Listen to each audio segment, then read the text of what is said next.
your hot house.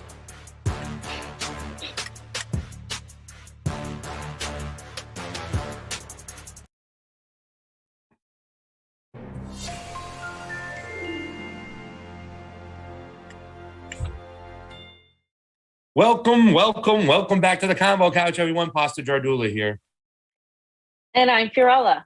And Jonny Sue is hanging out with Oz on those ones and twos. Fam, it's overall Monday. Oz is looking beautiful with those overalls. I got to get me a pair. I asked Santa. He didn't bring them to me. I need overalls. Fam, I'm sorry I don't think you would look as good in overalls as Oz. I don't think so either. I would admit that too as well, but I still think I look pimp, you know who I like to pimp overalls with? Me and Trey Wright. I want a picture of me and Trey Wright crossing our arms with overalls on, a piece of field, something, fun stuff, fam. That's what I want. So, fam, shout out to Trey Wright for always being here. By the way, we love Trey Wright. I just wanted to say we haven't had a show since I went to Nicaragua together. Really? Have we? Or we haven't, right? We haven't had one since you've been in Nicaragua. We had one right before you left. I think we were going to try to get one going. We had a bunch of technical issues on both ends, so it was kind of a crazy situation. So this is kind of like our first show back like this, you know what I'm saying? We haven't had a show together in the same room in a while. And I know that's what the people want, but you're just going to have to be patient while we're traveling around the country doing things. But we'll be back soon. We'll be in full force.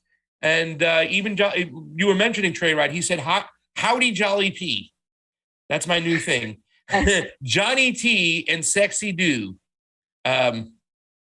Maybe Sexy Fee is what he was trying to say. Love you all. Thank you guys so much. Trey, thank you so much. We love you, brother.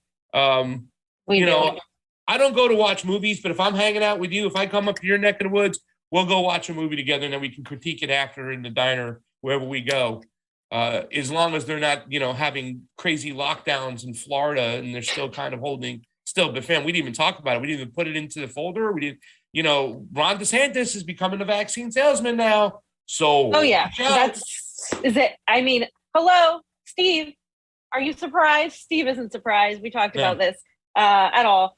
This is why my issue with putting all these politicians in any sort of like place where there's some sort of hero, because they're going to be politicians first. And that's what we really have to understand, whether you're a Republican, a Democrat, neither, whatever. This is what they're going to do. At the end of the day, they're of a different political class, because this is about class. And after going to Nicaragua, every time I go, I become 10,000 times more radicalized every single time I come back. So now, we went in November, and that was, as you said, life-changing. And now I went back, and the interviews you guys are going to watch that we had were absolutely phenomenal. And they were some of the best work we have done. It takes double time because we have to translate it. And I have to literally caption everything, because there is a different cadence and a different everything when you're talking in Spanish. It's not just literal translation. And so we have to go through that and do it. But it's worth it. Guys, I didn't have a chance to talk about Nicaragua. We're going to talk about Nicaragua soon. But I just wanted to say it was a phenomenal experience, and I wish I could take every single one of our viewers to Nicaragua, and other people who, especially on the left, are so misled to think that what they're espousing is anti-imperialism when it's full of imperialism. So, it's just funny. Fam, you want to take some left-wingers. I want to take some right-wingers, right? Like, I want to take Sam Tripoli and Mark Fincham. Like, yo, man, come to Nicaragua. These are like friggin' patriots that speak Spanish. They're very religious. They have a lot of the same ideology. It's just their economics are to the left. And that's the important thing. And that's the true leftism that we don't have in the United States, fam. Absolutely, fam. So let's get started. I know you have to be up somewhere. So I want to start off, of course, we have to talk about this today, fam. It is MLK Jr. Day. We all know who Martin Luther King Jr. was. We know what he represents. But the unfortunate thing about this time, and I know you guys were talking about it before the show, is how mainstream media and all of these politicians and neoliberals in entertainment and throughout, the public sphere politicize and just whitewash his entire legacy, including the freaking FBI, who we know murdered him, right? And so it's just gross to watch. It's disgusting to see how our government can literally kill one of these activists, these people who were uniting others. And MLK, and we've talked about this before, if you know the story, he was actually a pacifist, and he was criticized by the more radical factions of during this time. However, as he was a pacifist, he became less of a pacifist throughout his life after he saw what he saw, and he saw the empire for what it was. And he died because he was talking against capitalism, but also because he was talking about uniting the class, the working people of the United States. And the national security state apparatus, of course, cannot allow somebody with that power and that conviction where people follow you to unite the masses, because then that's it, game over for them. Yeah. So, right? Poor People's Campaign. Yeah. Concentrating on the Poor People's Campaign, and to be able to have that interview with Reverend Annie Chambers to really connect the dots, you know what I'm saying, about, you know, how it was all about, you know, this very class issue that we were struggling, and like you said, getting into the empire and their habits. That's when they said no more Martin Luther King Jr. We can't have that. Same thing, Freddie Hampton. Same thing, Malcolm X. You know, it's when you start bringing people together in this rainbow coalition, and you get your eye on the prize, which is the ruling class. That's when they say you're too much of a problem and you got to go. Absolutely, fam. And so the FBI put out this tweet that I think everybody just destroyed and ratioed, where they said, Dr. Martin Luther King Jr. once said, life's most persistent and urgent question is, what are you doing for others? This MLK Day 2022 and every day, the FBI remains dedicated to service and committed to protecting our communities. Everybody can be great because anybody can serve. So this is what they're quoting from MLK. I mean, they're trying to paint him like he was talking about serving in the FBI or for the military or for the national security state that murdered him. I mean, it's gross to even like put this out there, but we have to, because we have to show people just how bad it is. Some people still don't realize that we live in an empire. We live in an oligarchy. They're still talking about elections as if they're fair. This is a part of that. And then here we go. CNN, the white moderate MLK warned us about. Right? I mean, they're talking about Kristen Sinema. Hillary Clinton, of course, talked about the white moderate the other day.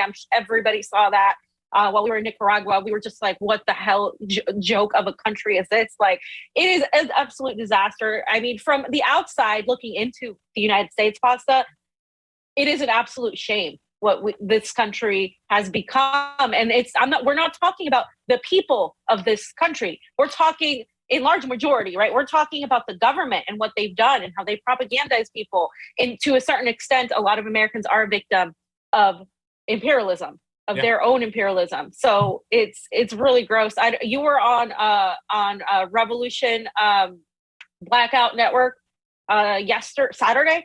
So I don't know if you wanted to say something about that. No, I mean, you know, I think I echoed a lot of those things. You know, somebody texted me in the middle of that show, Pasta, way to black pill that situation. Go in there. You know, and I was just, you know, it's a new Pasta in a way where I'm not going to be reserved in expressing what I believe is the big problem.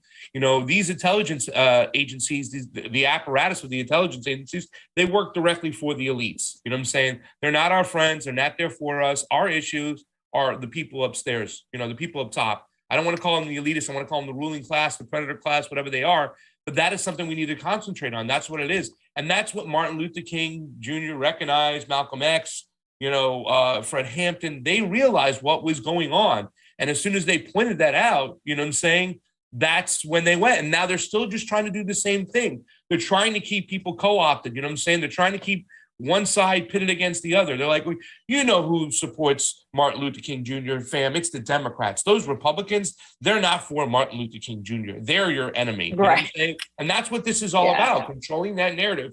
When you see the mainstream media putting out their stories, talking about things they want to talk about, the way they're controlling it. I mean, it's sad right now because they're going back again, the CNN and MSNBC, not talking about anything that really has to do with people's lives, real stories that are going on. They're just talking again about the other side, patriots, Donald Trump, and the people who support him. And they're going to keep this thing going as long as they can. And they'll use days like Martin Luther King Day. I call it should be called Martin Luther King Exploitation Day, because that's all they're doing. The mainstream media and the intelligence apparatus is exploiting Martin Luther King. That's it. It's exactly it. They're exploiting his legacy. They're, dancing on his grave in a certain way because they're responsible in large part for his death, and the media is entirely co-opted and everything's co-opted. And now we were talking about this with some of our leftist, independent journalists who live outside of the States, but they see what's happening here, that in the United States now, they no longer just kill people, they assassinate their character. And that is actually far more efficient in some ways, because when you assassinate the character, you don't create a martyr. You create, you just assassinate the character. The person is no longer somebody valid or worthy of being listened to. And when you kill, Martin Luther King Jr., when you kill Fred Hampton, when you kill any of these revolutionaries, you create martyrs and you continue the movement. However, when you character assassinate somebody, sometimes that can be far more effective. And that's what we're seeing right now happen with a lot of the narratives, that are pertaining to today.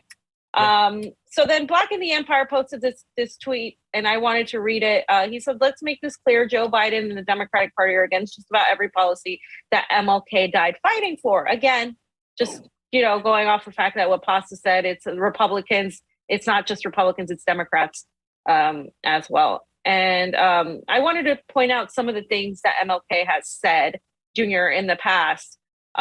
He was an unapologetic socialist that's never talked about. When I learned about MLK in school, I was taught about his "I Have a Dream" speech, and that's it. And that it was the most milquetoast part of his speeches that you were taught. It was never the revolutionary parts of his speeches.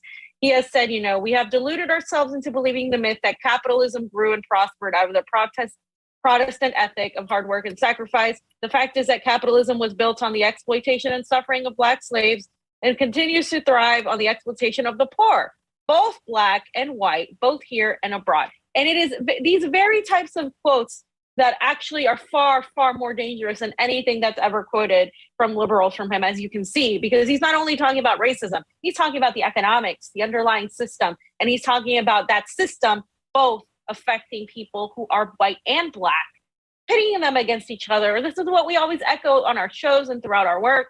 This is a class issue. At the end of the day, they are exploiting racism to divide. And it doesn't mean it doesn't exist. It just means it's being exploited. And so, here again, he talks about the profit motive when it is the sole basis of an economic system, encourages a cutthroat competition and selfish ambition that inspires men to be more concerned about making a living than making a life. Once again, you're so busy trying to attain your housing, pay your bills, that you're not really living. You're busy just working for somebody else and competing with your neighbor instead of understanding that the people at the top are exploiting you. He's talking about these things. He talked about these things way back then. And so this is why he was killed. And then here he goes. This is one of the most famous ones. "We must rapidly begin the shift from a thing-oriented society to a person-oriented society. When machines and computers, profit motives, and property rights are considered more important than people, the giant triplets of racism, materialism, militarism are inescapable of being conquered." And here we are today in the year 2020, when this has just become the complete and total panopticon of our existence, of our current society, where machines, and you are now considered, you are mined, your own data is being mined to be used and exploited for marketing purposes. And that's where we've come. Sam, I don't know if you have anything to say on that. No, not at all. I mean, it's everything we've been saying. Yeah.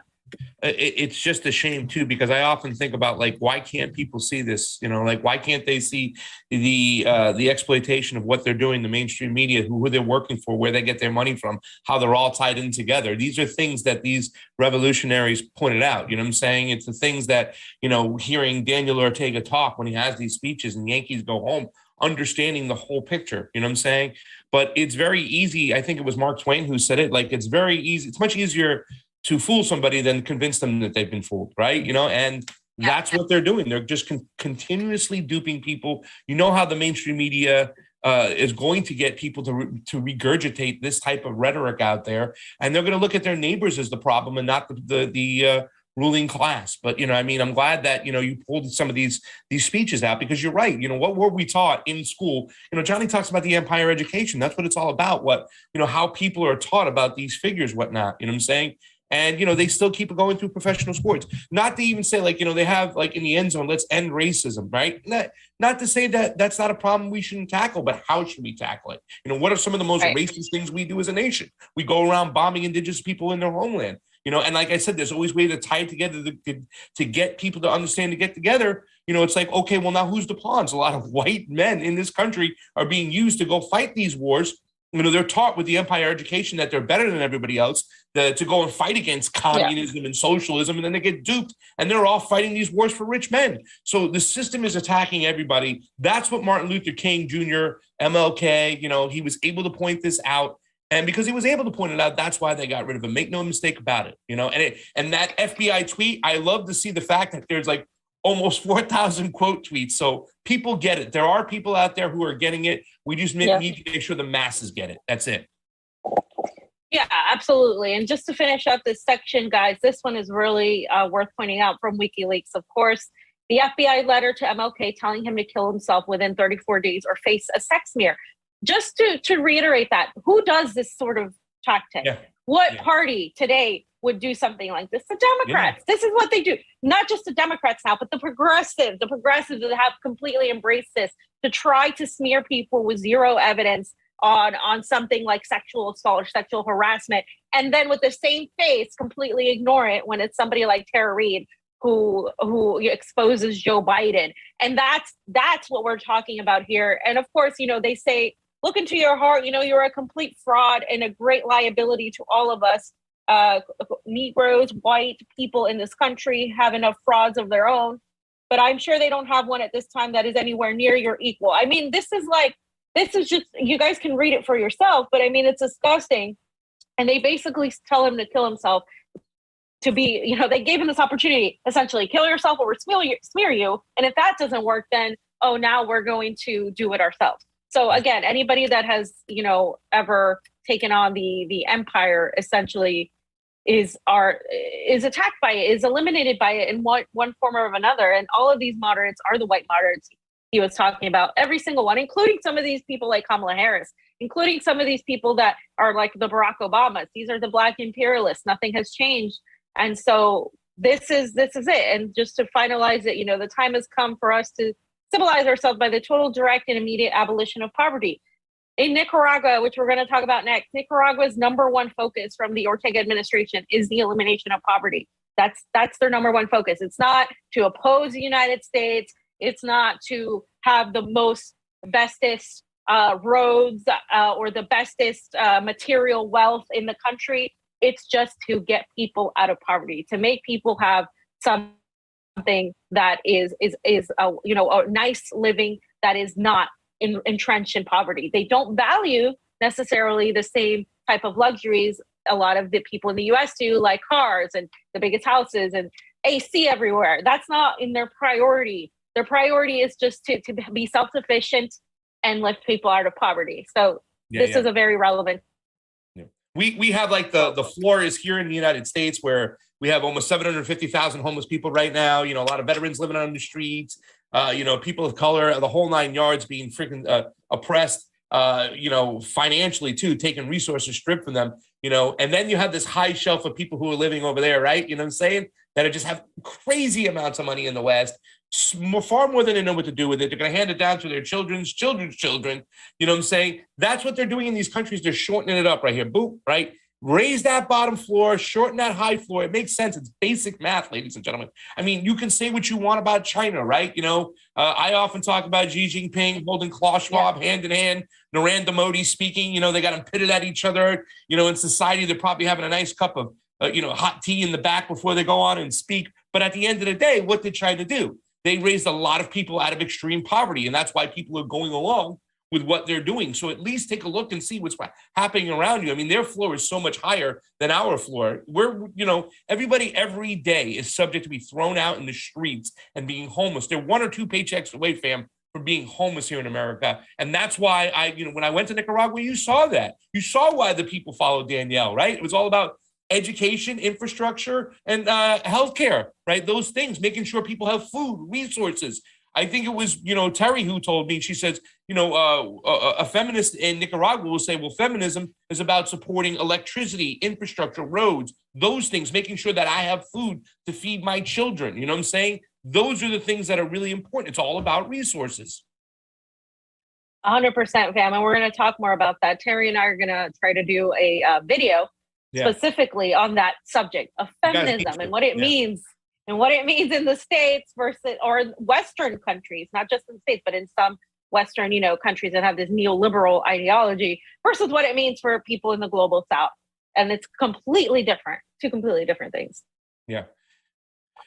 Before you get started, by the way, because somebody has a question, Cultist Demon jumped in today. How you doing? I don't know if it's Cultist Damon, I think it is. I wonder how long Nicaragua can stand up against the U.S. empire if it adopted anarchist principles and governance or lack of.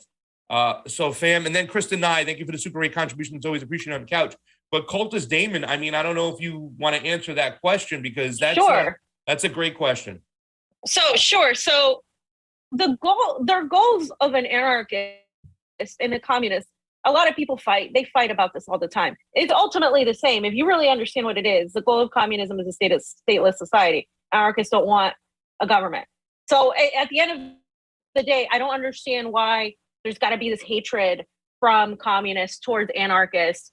It's just a different approach to achieving this, right? And like I said, I always want to have these discussions with Caleb and other people. And I thought about having Steve on and Caleb at the same time. I think that would be a mind blow for people. But it's just, for me, it's like he's saying this because, I like a lot of things anarchists say, but I also think that we can't do it all right away, especially being in Nicaragua. Like, you can't just, I just don't think the abolition of government is just right now, immediately, is going to be a good thing immediately. Things have to happen in stages, in my opinion. And I think some of my friends who are belong to anarchists or libertarians would disagree with me, but I don't think people are ready for a system that has absolutely no government whatsoever immediately. I think things have to happen in stages, and I don't think you have to pit people against each other. There's a lot of great people that advocate anarchism, like our good friend Keith McHenry, who feeds people and who just, they believe in just communities and mutual aid. And it's a completely different thing when you're a country like Nicaragua, a small country, and a country in Cuba that is facing U.S. imperialism. You need to be united in your fight against that. You can't just have people wanting to do different things because then you're all loose. What works in one country does not necessarily work in another. I don't think, for example, the United States would do well with the system China has because we're not those people. You can't force people to adopt something that isn't meant for them. And so I think forcing people into, accepting this ideology that, we must be exactly like China is also the wrong path as well, because what works here isn't going to work there and vice versa. So that's just my answer to that.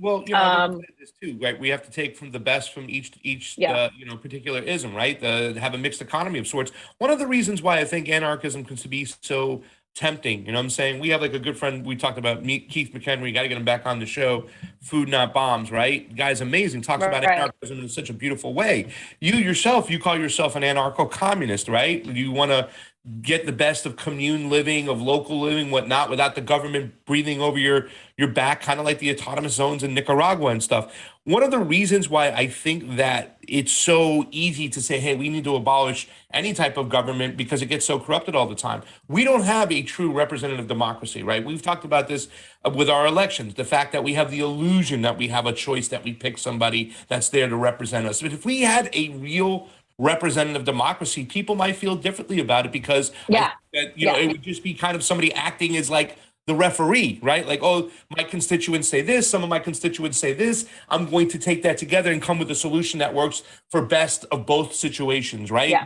We don't have that. We have a person duping you, thinking that you, or stating that they're acting in your best interest when they're only acting in the best interest of the corporations. That is the whole problem. what we have. That is why I always say, fam, go and vote no matter what, because even though we're not going to change something and the system is broken, I don't say that. I do. Yeah, you do. We are in the practice of always deciding by populist demand, by populist censorship of sorts, like another censor. I'm using the wrong word, but the people's choice. We always want to get that. So if we opt out of the system and the system does get fixed one day, we don't want to be opting out of the system. But that's what I'm trying to say, is that we don't really have a representative democracy. We have an oligarchy. You say it all the time. And that's why people are so quick to say, I don't want this no more. Let's get rid of it. Right. So going on to the next section, which literally this discussion puts us there. I disagree with Pasta 100%. I'm actually of the now no vote, because we don't have a fair system. So why are we participating in this theater that it's completely, we don't have fair elections. We know that third parties aren't going to get anywhere, because they literally, the Voting Rights Act that they're trying to pass right now, that they're going after Sinema and Joe Manchin for, is a complete and total just bullshit. Like we don't have it's going to diminish the power of third parties. We don't have fair elections.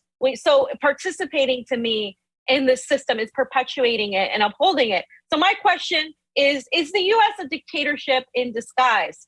Is the US a dictatorship? Because what happens is we have the tendency, the United States government calls every other country that I think, from what I've seen, is a democracy, a dictatorship. So we're talking about Nicaragua, Cuba, Venezuela, Syria, Iran, all these countries are all dictatorships. But somehow we're not a dictatorship, because we vote on presidents, we have Congress people we vote on. Well, is that even the case? So look, Walker Bragman, of course, says midterms are shaping up to be brutal. Well, no shit, of course, brutal for what? This is now the WWE, as Costa talks about, where we're going to have the Republicans beat the Democrats because Democrats suck so bad, and they do.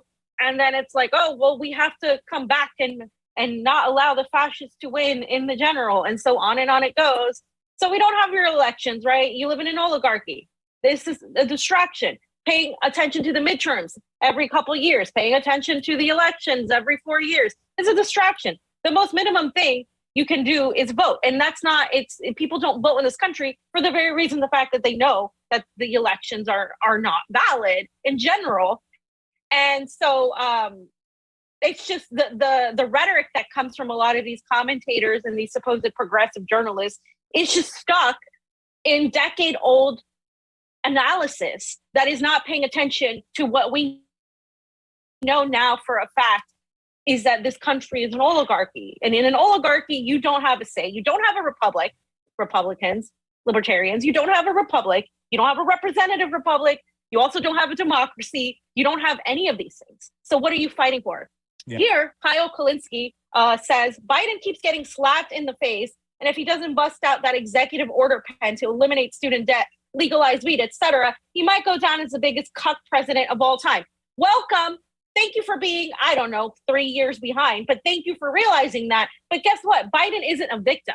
He's not just getting slapped in the face. He is a tool used by the oligarchy to continue to do this. He's not going to give you free student debt. He's not going to legalize marijuana, because the people who are actually in charge don't change. The system in charge hasn't changed for decades. They're just rotating presidents, just like they rotate villains. This is what we're at. And it's so frustrating to see these people like Kulinski and Walker Bragman and all these others who literally spend all their time and all their journalism and political analysis regurgitating things that are just complete and total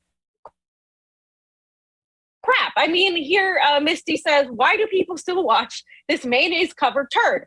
Biden keeps getting slapped in the face? Fuck out of here. Biden's not a victim. Pasta, anything to say on that? No, I just like the fact that she said mayonnaise-covered turd.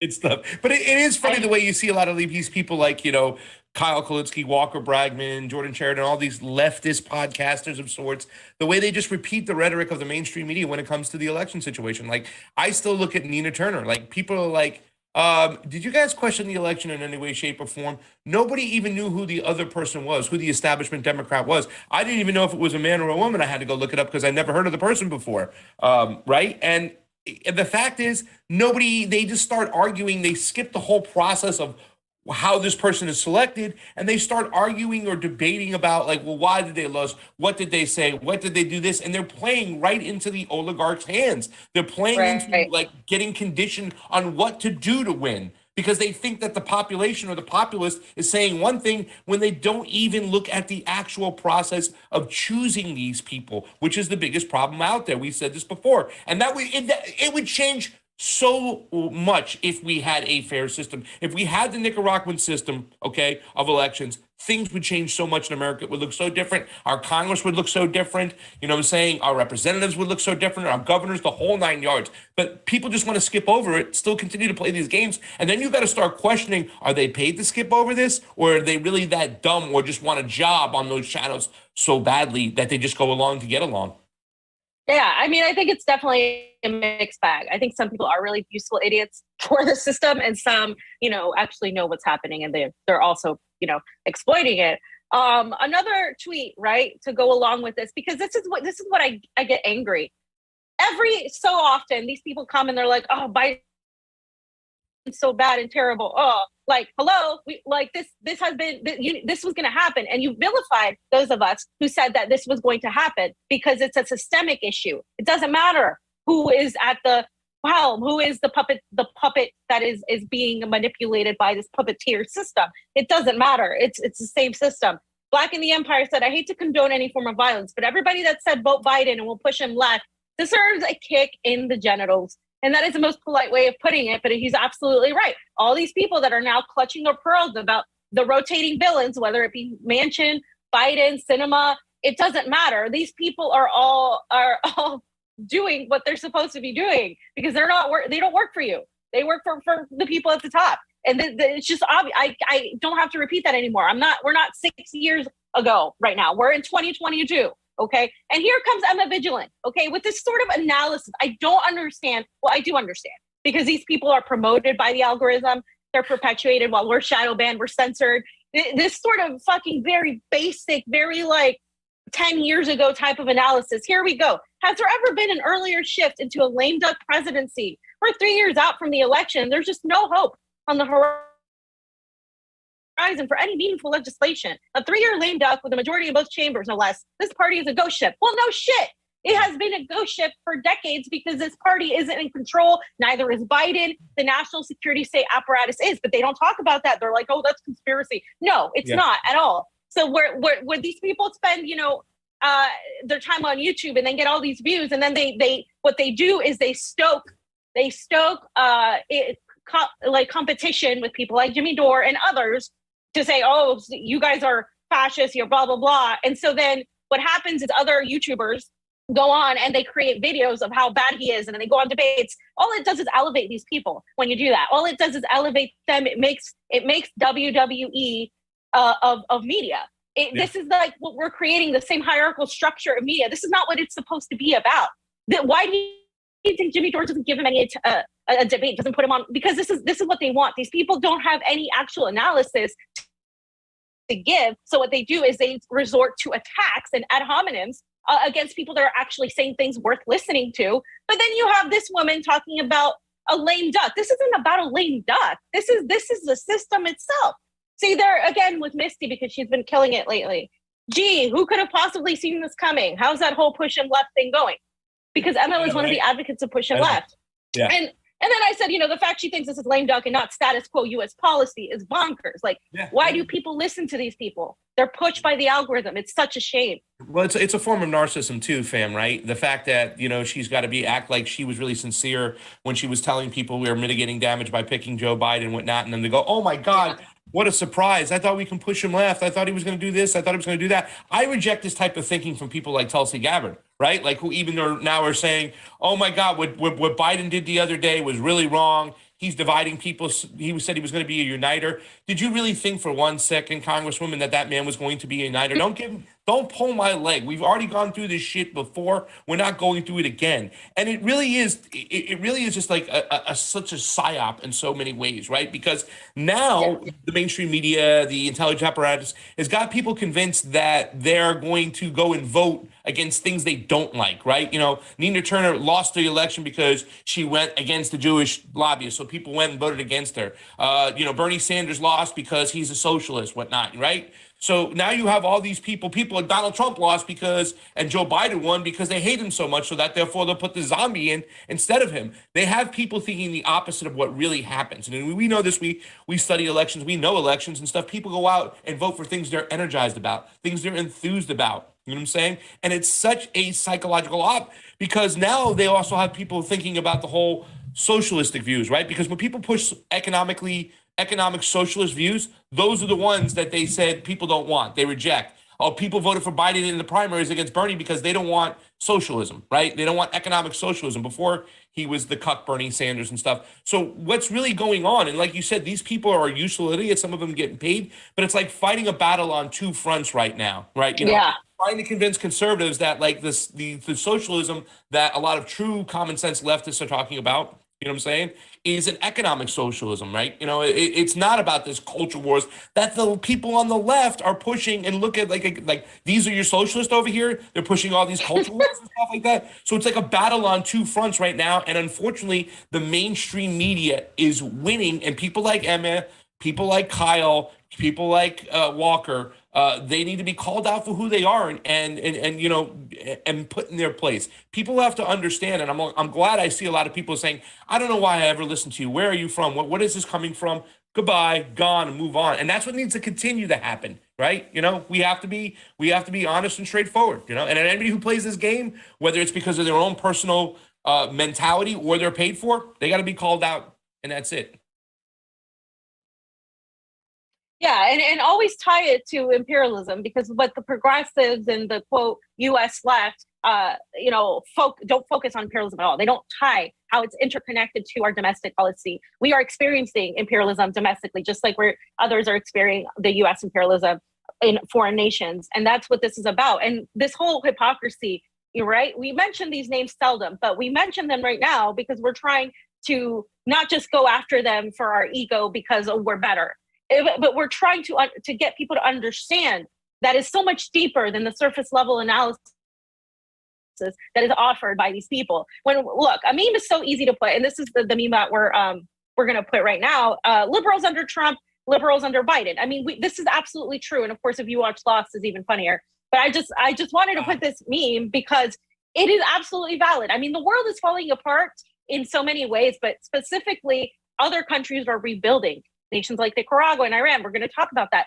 But the United States itself, it's an empire in decay, and it's happening every single day. And especially if you're outside of it, you can see how it's falling apart. You can see the power shift that's happening right now geopolitically. And you know, these liberals, and a lot of these liberals are progressives. So these progressives have become, like Steve says, they've taken off the training wheels, and now they're full on this generation of liberals. They're replacing them. They're the new liberals. They're not changing the system, right? And so what we're seeing is they're going back to brunch, so to speak. They're not paying attention anymore. And if they are, it's just little slaps like this. It's not actually tackling the system. And so that's really what we're pointing out here, because the most important thing to note is that this is all theater. This is all a complete and entire show. And this is Jimmy, you know, kind of quote tweeting Cher, because she's talking about Manchin and Sinema being traitors to democracy, blah, blah, blah. And there's Jimmy Dore quoting Glenn Greenwald. He says, if Joe Manchin and Kristen Sinema weren't blocking all the lovely and wonderful things the Democratic Party pretends it wants to do, which, I mean, half of those things aren't even lovely and anything to begin with, they would just have other senators doing it instead. Anyone who doesn't know this understands nothing about how that party functions. And that's the truth. They rotate their villains. It was Trump and Republicans last time, now it's Sinema and Manchin and these moderates, and then tomorrow it's Biden, and then it's Harris, who can't get her act together, because you guys went over that clip. That was absolute disaster.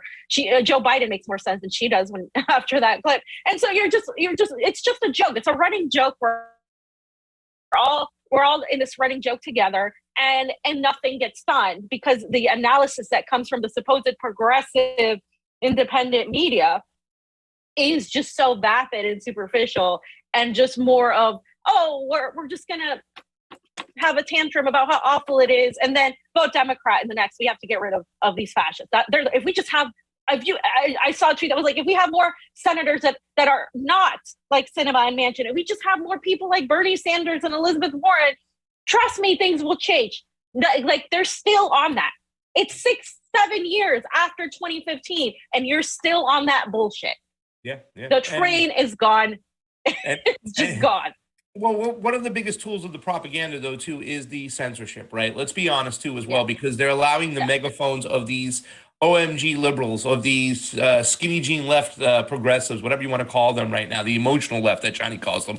They're allowing their megaphones to get louder and louder. And when you hear stuff like, oh, if we had less cinemas and mansions and more Bernies and Elizabeths, things would be okay. That's exactly what they want. That's what they want the rhetoric to be in the mainstream. The fact is that it's about Republican and Democrat over here. Instead, we know this, and we know this from Cynthia McKinney. She explained to us, she saw this, that it's like WWE wrestling. They walk out hand in hand and go have lunch together after they put on this theater. I like to use the A word, the theater that's going on. And that's all we have that's going on. We just have to be louder.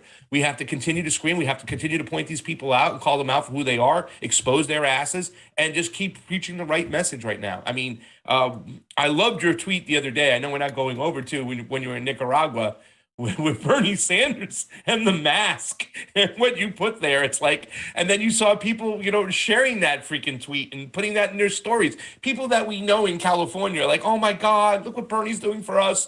2.5 years after something we already know, he's pointing it out, and that's not really the problem anyway. I know. Well, because I said, like, the U.S., in Nicaragua, they're rebuilding, they're becoming self-sustainable, they're doing all these things. In the U.S., the left is like cheering because Biden said that we need better masks, and they're arguing about podcasters, about Army said it. Just, it's so frustrating to be so like backward in this country and have people think that they're supporting revolutionaries when they're not. And I mean, you've had over 6 years now to figure this out, and they still haven't figured it out. And I want to reiterate this message as we're going to go into the next section in a minute, because this message is extremely clear. Because the U.S. always talks about how countries like Cuba, Syria, Nicaragua, Venezuela, Iran are dictatorships. But in reality, Americans need to realize the U.S. is the biggest dictatorship there exists. Okay, this goes along with the elections. The government, the domestic and foreign policies do not change no matter who is president. Tell me how your life has tangibly changed since when Trump was president to prior to that Obama. I mean, in fact, your life might have gotten worse just because that's the way it's going to go for all of us. Yeah. All you have are the illusions of the choice is the WWE, because the elections are not fair nor transparent. Continuing to support either party, in my opinion, it's just they're supporting theater production. They're elected representatives, but they're selected. We know this, right? And so you're perpetuating the duopoly. No power gets back into our hands. Electoralism in the United States won't save us. You cannot compare that to electoralism in other countries where they do have fair elections. In this country, at this moment, electoralism is not saving us. And anybody who points out, whether it's a figure, politician, journalist, anybody, right, and who has tried to point out the national security state apparatus or the deep state, which is the national security state apparatus, and the 1% of these psychopaths who are in control gets eliminated, right? They're eliminated via physical form, or they're eliminated via character assassination. And those people are the ones you should be listening to. And that is what we're going to talk about here in the next, is what is actually happening in foreign policy in Nicaragua, Iran, Syria, and this shift to bilateral relationships and how that directly affects us, fam. Yeah. You see this over here, this mask, fam, provides a lot more protection than this mask over here.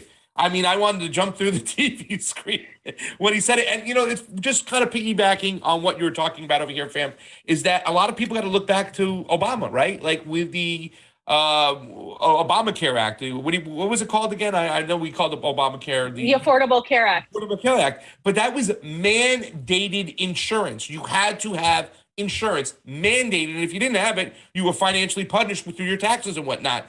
each president, all they're doing is creating a situation where they can hand the baton off to the next one and he can run with it. You know, Donald Trump was the whole thing with Operation Warp Speed. He laid the ground right there for Joe Biden to now go and say, let's take mandates. And he grabbed the baton and he started running with it. So it never changes, like you said, especially the foreign policy. Let's not forget that Donald Trump and the famous ripping of the script by Pelosi from that State of the Union, they all stood up, though, when Juan Guaido was introduced. Both Democrat, Republicans, they stood up and gave a guy a round of applause when they were denying the actual democratic results in Venezuela. It's the same thing. It doesn't make a difference who's in that White House. It doesn't make a difference who holds the gavel. That imperialism, that same corporate mentality of how they're going to make money, you know what I'm saying, from going from each country to each country, raping them the resources and thrusting in austerity measures with our monetary system, it doesn't change. So to think that this whole theater that's going on and people buying into it is really helping, it's not. We got to call out the system for what it is, ladies and gentlemen. Plain and simple. Plain and simple, fam. We have some Super A's. All right, let me get into it real quick. How you doing, everybody?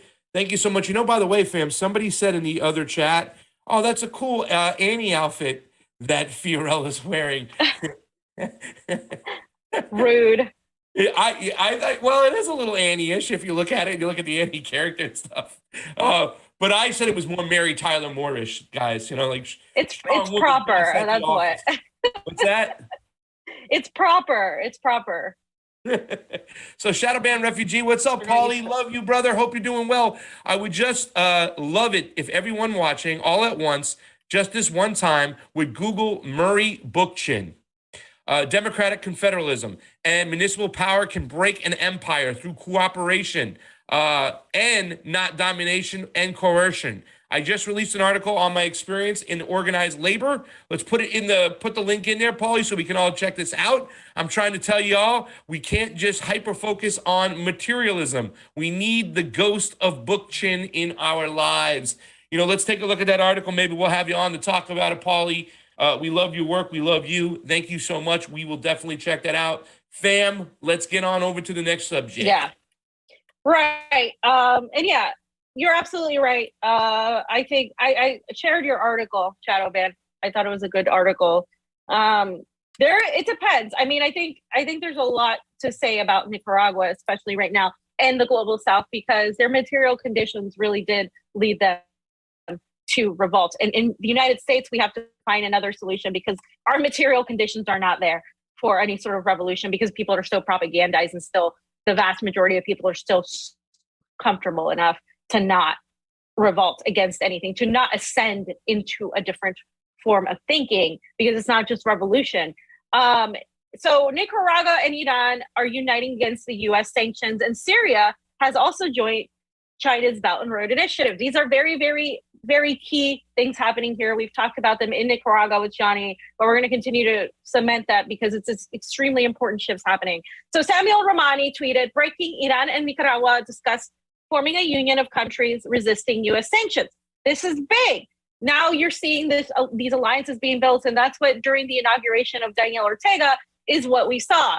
So Brian A. Nichols, of course, tweeted that at their, quote, inauguration, Ortega Murillo were joined on stage by Diaz-Canel and Nicolas Maduro and Mohsen Rezai, and Iranian implicated in the bombing of AMIA, which was entirely false, by the way. There's a great Gray Zone article on that. In Argentina, democracies in our hemisphere can't afford to look away as Ortega Murillo undermined democracy and regional security. So democracies in our hemisphere, the United States is not a democracy. Again, they just flippantly lie, and they know this, and they're just angry, right? So I quote tweeted and said, they're mad. They're mad that there was this unity with Diaz-Canel from Cuba, with like these leaders, Nicolas Maduro and others. There was a Chinese high-ranking politician in Nicaragua as well that day. So they're mad that these alliances are happening. There was also Russian representatives. So you have China, Russia, Iran. You have these alliances happening. And so they're pushing this propaganda because they know that they're losing their unilateral power. Mm-hmm. And at the conference we had, where we were talking about how we were standing, the U.S. and North America delegations were standing against the sanctions imposed by the United States on Nicaragua, we talked about how there was a shift. Terry mentioned this is a bilateral relationship. It's ending the unilateral relationship in the United States. And what we mean by that is that the United States no longer has the power it once had to be the bully, to call the shots. And they know this, and they're afraid of it, which is why they're going to double down. So I have a question real quick. Huh? I have a real quick question before you get to the things for you and stuff like that, because this is something that, my mother asked me the other day, and I said, well, let me ask Fia on that because she was just recently there. Do you think that Nicaragua is accepting in China just to push buttons of the Americans, to rub it in their face, to be like, F you, you're going to throw sanctions on we're going to make deals with your adversaries? Or do you really think that they need China in this particular situation, that it's going to really help them with their infrastructure and all the other trade and everything like that? Yeah, so I think we talked about this in our really great, you guys should watch it, Code Pink, What the F is Happening in Latin America, with Terry and Camilla and Jonny, where I firmly believe, and I think they would agree with me from what we discussed, that this isn't about pushing the US buttons. I think for some of the population that, has lived under the sanctions and has seen the effects of US imperialism, they're like, fuck that. But for Ortega and for politically, the sanctions are happening, and sanctions are, of course, an act of siege war. And we know that sanctions directly affect the working people, especially when it comes to food and having enough food and ability to sustain your country. So they've been hyper-focused on being self-sustainable through agriculture, through getting people involved in agriculture again. They're not as hyper-focused on urbanization as other nations are. Their focus is on creating food supply, which is something that we talk about doing here in the States because of what's happening. So they have the right idea. And so their focus is that, but they're going to be impacted, and they already are, by these sanctions. And if they don't build alliances with people who are also being sanctioned, and what are they going to do? So that they're doing exactly what I would do, and exactly what I think a lot of people would be doing. And they're building alliances and coalitions with people who are being sanctioned by the US. They're trading products with Iran. They're also going to do the same with China. Economically, it would benefit not just Nicaragua, but the entire Central American region to have a new canal that is not controlled by the United States via trade, which would be the inter-oceanic canal that would unite the Pacific and the Atlantic Oceans, where you could have free trade and it wouldn't be at the behest of the United States. Plus, it's going to be newer and allow bigger ships to come in, which is the Panama Canal hasn't been used as much because a lot of ships can't get through it either. And so a lot of people in the region, not just Nicaragua, are very much in favor with these relationships because they want jobs to be brought to their countries, and they want new abilities to expand their economies, which their economies right now are as self-sufficient as Nicaragua is and as ahead compared to Venezuela and Cuba, that they didn't have that advantage of understanding what was happening. They're learning from these countries, and they're adapting as well as they might try to do that. It really would benefit them greatly, especially even to explore tourism in Nicaragua and other things and other avenues. So I definitely think it's more of an economic situation rather than a tit for tat, so to speak. Asides my questions about the canal and the dam, by the way, fam, it being like, how do we make it from going from freshwater to saltwater in those lakes? That's kind of like a science question, and I'd love to get into that with some nerds. But in this particular situation, and this is why I think we need an interview with Ortega down the road, the fact is that, yes, okay, so this would be better for them when it comes to trade, being able to control, this particular dam, if they pull this off, the left, more tourism coming there. But it's also got to make Ortega kind of also, he's got to be aware of the fact that if he does these moves right here, and he makes these moves with China, and he has a dam and then a canal that goes across, that's got to prompt the U.S. to get more crazy and actually send in more proxies, probably 10 times harder than before. Because the U.S., especially when it comes to trade, is not going to sit back and say, okay, they're not going to have a canal. So there's going to be more pushback through way of proxies, whether he's going to try to get in gangs from neighboring countries, or maybe, more blockades in the water, more submarines. I don't know. But he has to be aware of this. And how is Ortega going to counter this if he tries to pull off these bold moves? by making these alliances that they're making right now. And the thing is to not be afraid, to not be tepid. We've seen what happens when a leader is tepid against U.S. imperialism, when they try to play both sides and please both sides. I think this is the right move in terms of opposing U.S. imperialism, because again, the United States is losing their grip on this unilateral power. So they know this, and China is a worthy person to have on your side right now, with China lifting its people out of poverty. Now we know China is a superpower, right? So obviously tread lightly for any superpower. But China doesn't have military bases all over the world. They just don't, not to this degree. And so I'm not trying to say that they're perfect. I'm not trying to say that anybody is perfect. I'm not trying to ignore certain situations that are happening. I am saying for the Nicaraguan people, what they have literally told us is that we want this relationship because it's going to help us. It's not because they're trying to just unite with China because they want to piss the states off. And specifically, they said because China and us have the same goal, is to get people out of poverty. So that's if China's saying we want to lift people out of poverty, and they have, and Nicaragua is saying that, and China, by the way, has helped other countries like Bolivia to lift some people out of poverty and build infrastructure in these countries where there was absolutely none. So they're going to do that. They would be stupid not to do that. You can't. I would want Nicaragua to be self-sufficient, but right now they're trying as much as they try. If they were by themselves, the United States would just come in. But having other allies kind of prevents that from happening that quickly. And so I think that's what is one of the good reasons why they're doing that. The thing that pisses me off, Fan, by the way, too, as well, is this is where the progressives should be. The progressives should be pushing our government to go, what are you doing? All right, if you're so concerned with China coming in and whatnot, instead of threatening and trying to bully Nicaragua, go make a deal with them business-wise, right? Like, let's go and let's send our companies in there that we're going to help them do what they need to do with their country to pull people out of poverty. But we never do that. And the fact is, I know we never do that because we want to put our boot on their necks. But the fact that the progressives in this country, the real progressives, aren't pushing for that type of kind of behavior in relationships in the global south. They're just accepting it, what the empire does, because it's just too far out of their purview, and they're not nuanced enough to look at our empire and our foreign policy the way we do, and the way some of us do, like the gray zone and all these other people. That's what pisses me off. If we wanted to, if we had a government that was represented by the people, we can say that you don't need China to help you out. We'll help you out because we're good old America. We have ingenuity, we have people, we can go down there, but we're not doing that. Instead, we allow our government to go with the boot on the neck route, and now it's going to come back and kick us right in the ass.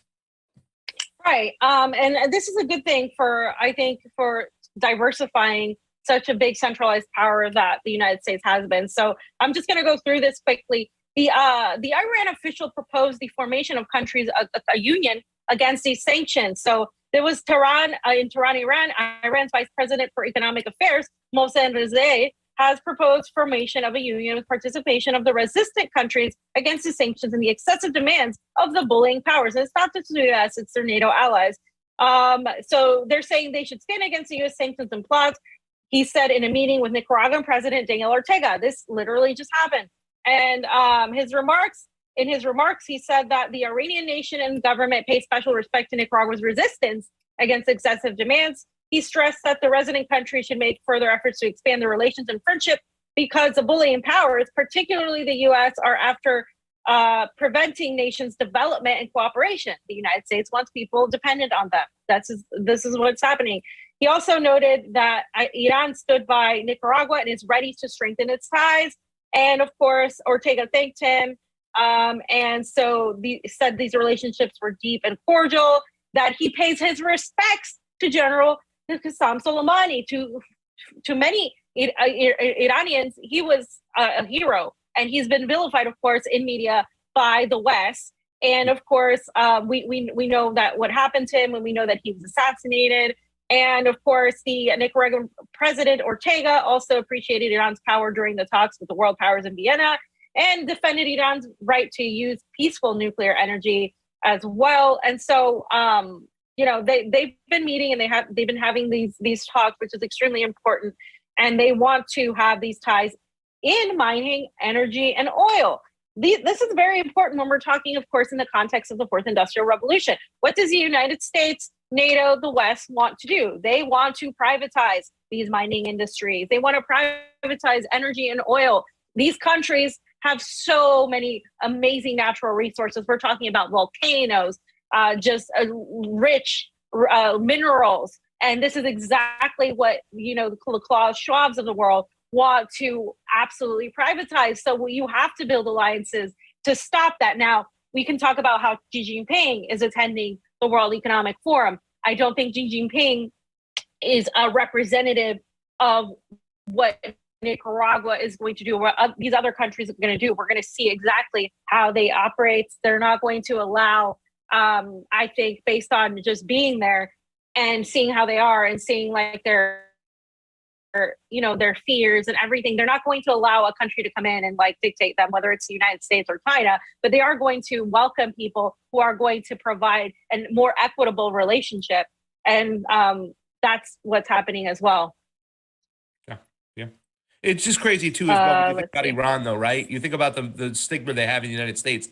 Like, people just still believe that Iran is like our enemy, like, right? You know what I'm saying? And this is with Donald Trump. You know, he did a lot of this crap too, as well, when he just kind of formed his alliances with Israel, these like unconditional alliances and stuff. And I was like, people, can you not see that? Do you know what we did to Iran? You know that our CIA removed one of their first democratically elected leaders in the 1950s, Mossadegh. Like, you know what I'm saying? Name me a time when Iran has attacked us. Yeah. Well, and it's like, but yet still the stigma that they're our enemy, that we need to watch them. What happened when they had the embassy and they held all the hostages? That's the one thing that people will point to.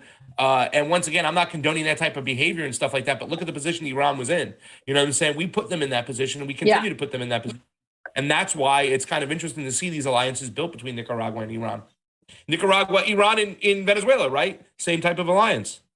Yeah. Absolutely. Same type of alliance. Again, these are all sanctioned nations. And then you include, of course, Cuba. And Syria, of course, is now joining China's Belt and Road Initiative. This is, again, a very important development. And they're diving into, of course, this Chinese economic project. We've been talking about the Belt and Road Initiative FASTA for a few years now. It's a latest sign of strengthening relationships between Damascus and Beijing. And the head of Syria's Planning and International Cooperation Commission, Fadi al-Khalil, signed a memorandum of understanding with China's ambassador to Syria, Feng Biao, today on Syria joining the Belt and Road Initiative. The program will help Syria, quote, open broad horizons of cooperation with China and other countries, the official Sana news outlet reported. And then, of course, this is a major foreign policy endeavor of the Chinese President Xi Jinping that seeks to create economic connections over land and sea between China and the world. Under the initiative, Chinese firms and financial institutions fund roads, ports, internet infrastructure, and more throughout the world. Various countries in Africa, Asia, Europe, and Latin America are participating with varying degree of involvement, according to the Council of Foreign Relations. And of course, again, several other nations have joined us, including Saudi Arabia, Iran, and Turkey, which is really interesting. But of course, we also have to keep in mind the fourth industrial revolution and how Xi Jinping is involved. He's constantly going there. He's going to continue going there. So it's something to actually watch. Is China going to attempt to be the new empire in control of everything? This is one of the things that people fear. The people on the right, they're like, well, if we're not in power, somebody else will take power. Or are people going to demand a cooperative relationship where people cooperate and they, that is like the utopia that we all imagine, where everybody trades, where everybody is benefits from a mutually beneficial relationship. That's what the vast majority of these countries want, especially in Nicaragua, where they're talking about we want peace. We don't want, we don't want these luxuries. We just want to get our people out of poverty. That's why they're doing this alliance, because they want to get people out of poverty. And if your goal is to get people out of poverty, if that's China's goal, then they're going to work with China. They're going to work with whoever and anybody is what Ortega said. He's willing to work with anybody. And he constantly reiterates he doesn't hate the American people, but it's the tyrannical imperialist American government that has done these things to them, that has backed an attempted coup in 2018 that led to a lot of destruction and death for the people of Nicaragua. That's led to the destruction and death of so many people via sanctions, including Venezuela, Cuba, and the U.S.-backed Bolivian coup that happened in 2019. And so that's where they're at, fams, and that's what we have to be watching. We really got to watch to see what is happening. But this is the most important thing to know, is that this is a new era. seen from the perspective of Nicaragua and many other countries. They're also trying to build a kind of like what used to be the old Central American Republic. So they're going after Bukele because Bukele has refused to cooperate. So they've made talks with Honduras. They've made talks with, I think, was it Guatemala and others to kind of form some sort of economic alliance to kind of bring back this cooperative relationship. But Bukele doesn't want to sign up to that. Right, fam? What about on these shows? And this is so important because I'm thinking about what's the next moves from the empire over here. You know, we saw the jumpiness of the Biden administration as far as when it comes to foreign policy. All those same people, those anti-Russian people, got right back into office. These pro-NATO war hawks like the, you know, Victoria Nulands and the John Sullivans, who are still kind of arguing the same friggin' kind of bullshit rhetoric about, you know, Russia moving troops around on their own border, attempting to invade Ukraine, and they're selling this bullshit, and they get away with it because people buy it. You know what I'm saying? And nobody understands what's going on, the actual intricacies of what's going on with this whole deal, what's going on with Nicaragua. We had talked about it before we were set to go, about how important this is, how this is a cataclysmic global shift over here. So I'm just wondering what the reactions are going to be from the West, from the empire. You know, Israel's been going in and dropping bombs on Syria on a regular basis, on Iran on a regular basis. How much more is that going to be amped up? And what's going to go on with those countries now that these moves are being made? You know, it was kind of quiet when Venezuela made these moves, kind of aligning themselves with Iran. But I don't think they're going to be quiet about this much longer, fam. So I'm very cautious and very nervous about what the empire's next moves are going to be when it comes to Nicaragua, when it comes to Iran. So we just have to sit back and wait and see. But it's good. You know, I'm going to pat ourselves on the back for talking about these things, because people aren't talking about them, and they need to talk about them because they're so consumed with what's going on at home that they don't even care what's going on overseas. And that is what the empire wants, so that you don't pay attention to what's going on overseas. You know? 100%, fam. By the way, Ronnie Graham said, fam, I so wish Fiorella would run for public office. She would win big, even with all the cheating, in my opinion. You are best placed to monitor it. You know, I can see like fam on the road out there one day. All right, fam, we got to go over to this park over here. You got to shake hands and kiss babies. She'd be like, oh no, I had enough of that shit right now. Enough is enough. I'm not shaking hands and kissing babies anymore today. Let's go. Happy hour. Enough of this bullshit. Because there's so much bullshit, cheesy, stupid things you have to do to run for office. That's not. Why do you have to kiss babies and I mean, you can talk to people one-on-one. It doesn't have to be this like organized PR faked marketing thing. And I think that's what a lot of people hate about politicians, is that they're all fake and they put on these fake clothes and this fake image and this fake persona. And that's why Trump won a lot of people over, because he put on the persona of being away from that. I mean, he wasn't a politician. Low-informed people, fam. But there's a lot of low-informed people, and that's just what it is. And that, you know, that, oh my God, I got a picture with Fiorella Isabel holding my baby. I'm going to go vote for her. I'm going to talk everything about it. You know what I'm saying?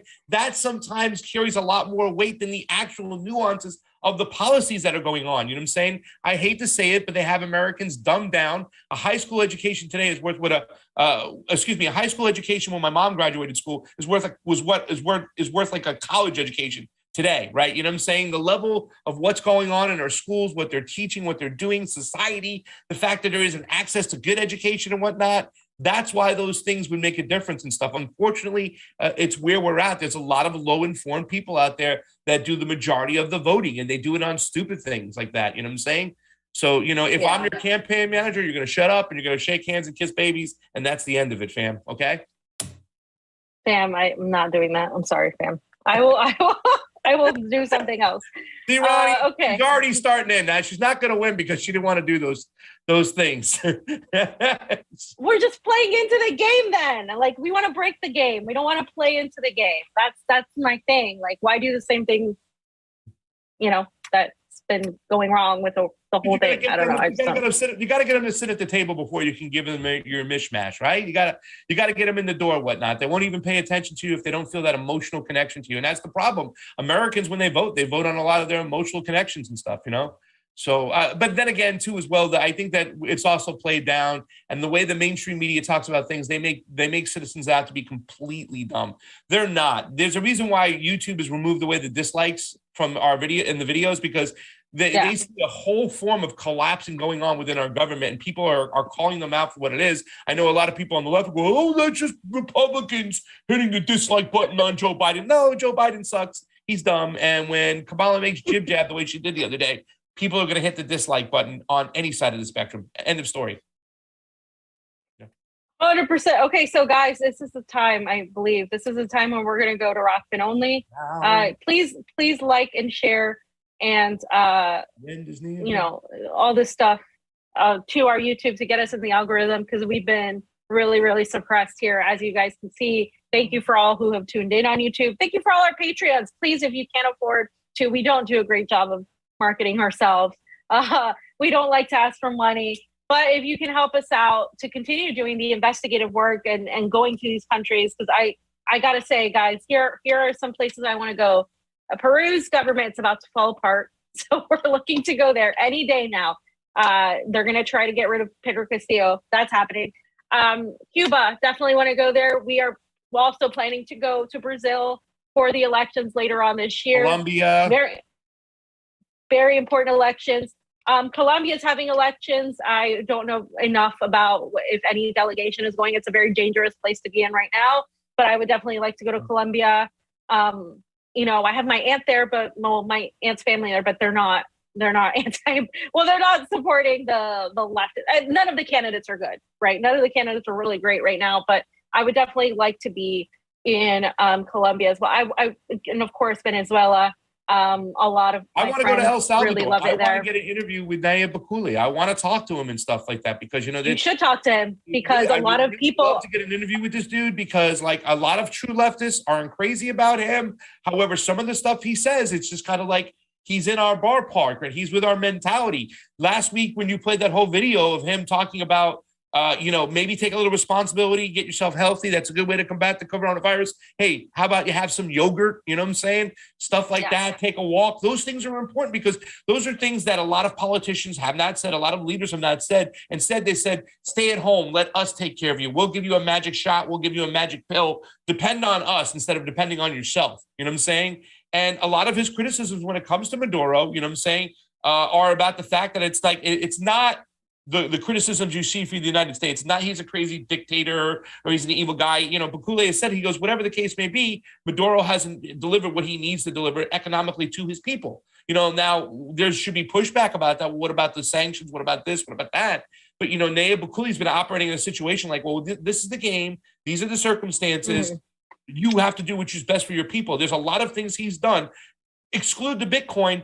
We saw the way he took care with the ivermectin, what's going on, you know, some of his infrastructure projects. You know, there's a lot of positive things that are happening there, where Nayib Bukele seems to be operating outside the box of traditional leftists out there and trying to play the situation for what it is. So there are a lot of things I'd like to push back against him on, a lot of things, and I'd like to hear his opinions on a lot of things. So that's a country I'd still like to go to as well. I think you like him because he appeals to the libertarian in you.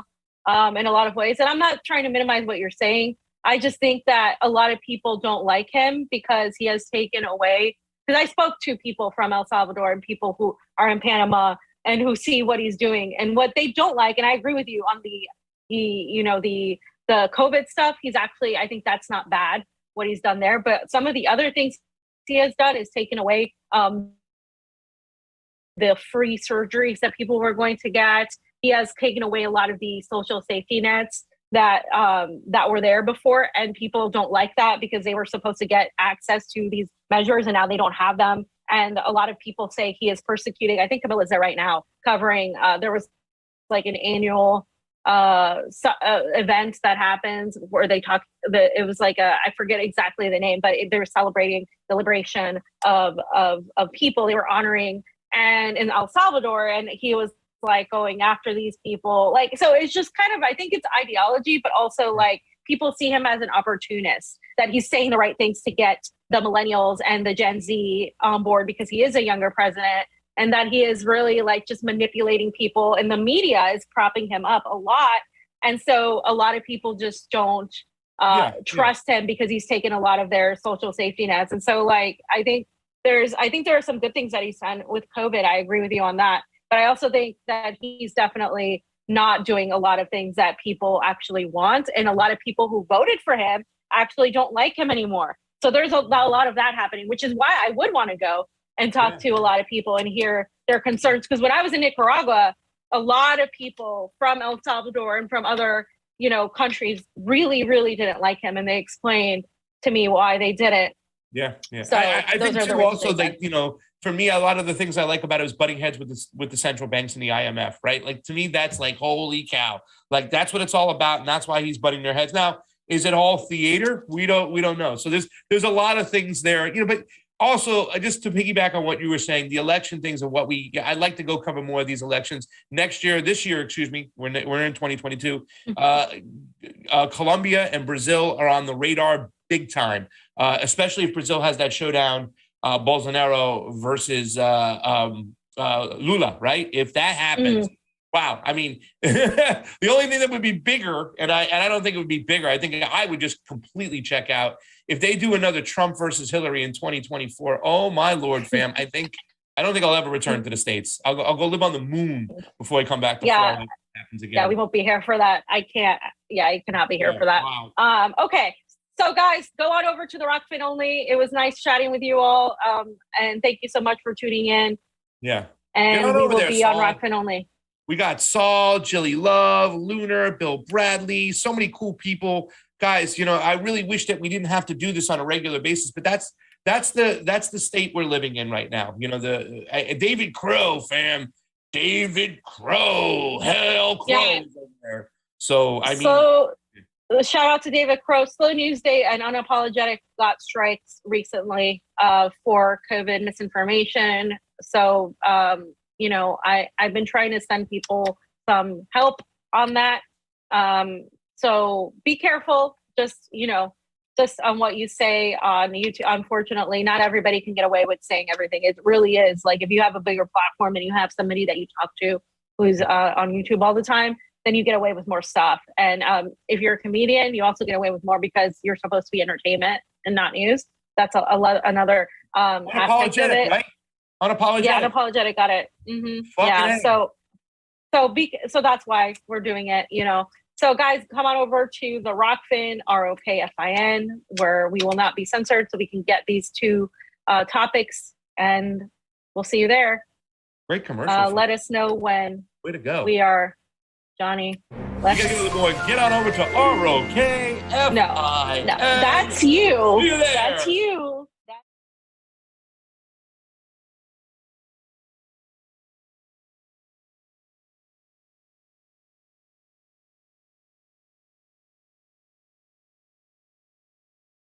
We are? We're not over there on YouTube. It hasn't ended yet. It doesn't seem like it's ending.